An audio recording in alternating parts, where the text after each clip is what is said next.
Welcome to the listening field. You don't have to do anything, just listen. What if joy is closer than you think? Today's reflection is called Helloooooo. This is a continuation of How Much is Enough. It begins where that reflection ended, with open hands and what came to fill them. The squirrels are still coming. My husband scared one away just before lunch today, rounding the corner of the house, headed straight for Pommy with complete confidence and zero apology.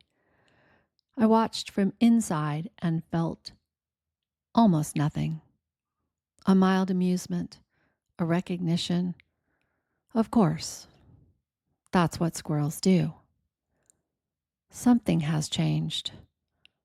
Not out there, in here. A week ago, I wrote about the battle I had been waging over my pomegranate tree and the creatures who were helping themselves to her fruit. I wrote about cayenne spray and chicken wire and metal spiky strips and a plastic owl with glowing eyes. I wrote about bleeding through my work gloves.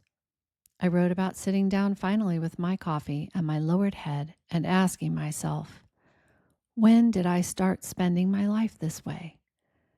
And I wrote about open hands, about the wheel and the water, about how abundance cannot flow toward a fist. What I didn't know when I wrote that piece was what would arrive when I actually let go. This morning, I found out. It began simply, a brief meditation, a few slow breaths, and then out loud to no one and everyone. Today is a good day. I said it a few times, and I felt the pull to sit at my tree table with my angel journal and listen. I wrote, "Good morning, dear angels. I am listening." Then I waited. What came first was a familiar sound. Helloooooo, drawn out and warm, the way you'd greet an old friend you were delighted to see. And in my mind's eye, clear and immediate and in full color, I saw Winnie the Pooh. I wrote it down exactly as it came. Helloooooo, yes, you are seeing Winnie the Pooh. Why, you say? Because you said it's a good day. Honey, a pot to find. Nothing else is on his mind. Life's encounters along the way. Always there will be flowers for the bees and honey for you. Thank you for listening. I set my pencil down. I smiled. A short, sweet message. I didn't fully understand it, but it made me happy, which I have come to recognize as its own kind of knowing. Later that day, my son came by after work to pick up his dog. He leafed through the newspaper my husband had just brought in and left it on the kitchen table before he headed home. At 2:45, I came downstairs for a late lunch and sat down across from it. I am a headlines reader. I picked up each section and glanced at the cover. When I reached the last one, the opinion section, I stopped. Taking up the entire top half of the front page in full color was Winnie the Pooh. He and his friends, large and unmistakable, and just at the fold, the title, The Triumph of Winnie the Pooh. I said out loud, "No way." The article, as it turned out, was about A. Milne, the man who created Pooh, and why we keep returning to him. Milne came from the First World War broken.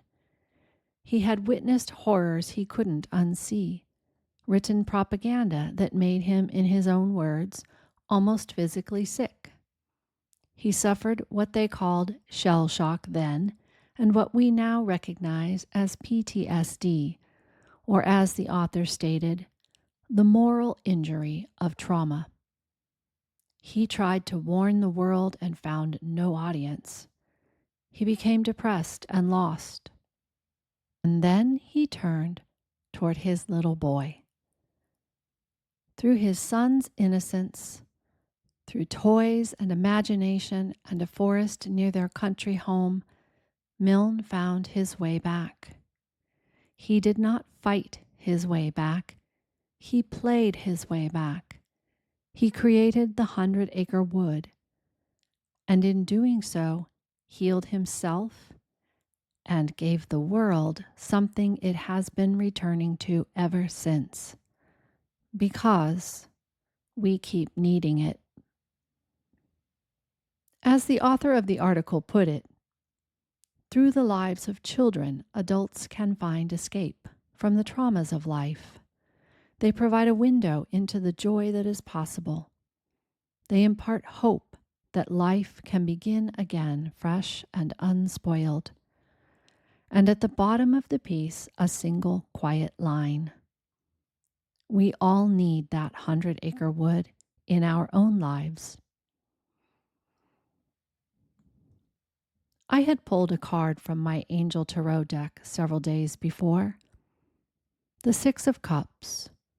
2 children facing one another, exchanging gifts. I had used it for other writing and thought that morning it had given what it came to give. I opened the box, set it face up for a moment, paused, and said quietly, "If I need you again, they'll let me know," and put it away. The first words on that card are these: children or childhood, followed by embracing your inner child. I didn't see the connection when I put the card away. I see it now. Winnie the Pooh is not a complicated soul. He doesn't strategize or protect or barricade. He wakes up thinking about honey and walks toward it with complete trust that it will be there. He notices the flowers and the bees. He enjoys his friends. He is present to exactly what is directly in front of him, and that presence is itself the wisdom. He is the inner child who never lost faith in the abundance of small things. And in a morning that began with, "Today is a good day," not a declaration of certainty, just a gentle decision, a choice of frequency, that is exactly who showed up. Warm, playful, in full color, saying hello. The angels, it seems, have a sense of humor and excellent timing. I couldn't have received this a month ago. I know that now. I was holding wire and zip ties. I was scanning the roofline for rats. I was tired in a way that had closed something in me, not permanently, but enough. The frequency of battle and the frequency of helloooooo are not compatible. But I sat down, I had my coffee, I asked the real question, I wrote the piece, and somewhere in the writing and the sitting and the gradual loosening of the grip, the hands opened, and Winnie the Pooh walked in.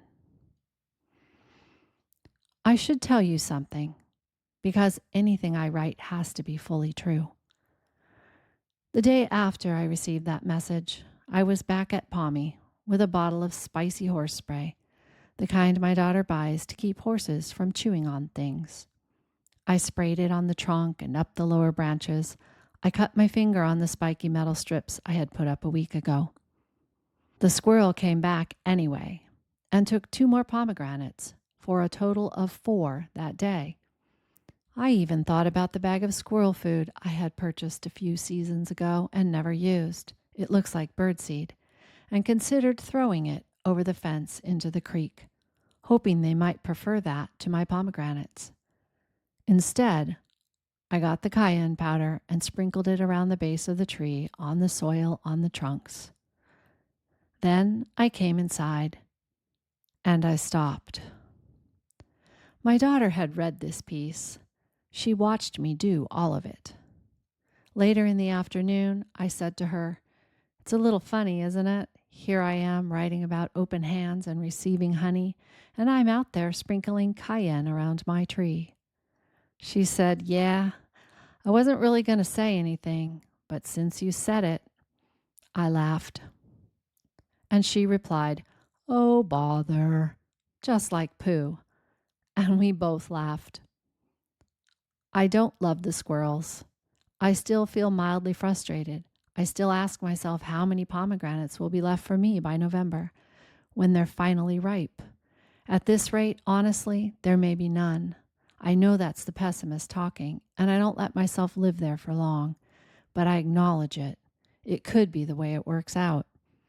What changed is not that I have made peace with all of it.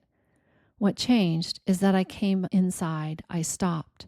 I laughed with my daughter, and somewhere in that laughter was the same frequency as the morning before. Something light, something that doesn't grip too hard. The open hands are not a permanent achievement. They are a choice I keep making imperfectly in between the cayenne and the spiky things. Milne found his 100-acre wood in his son's nursery, in the toys on the floor, in a forest near home. He didn't have to go far. The joy was close. It was waiting for him to be available to it. Yours is close, too. It may already have a name. Mine is called Pommy. What is your 100-acre wood? And what might be waiting to say hello?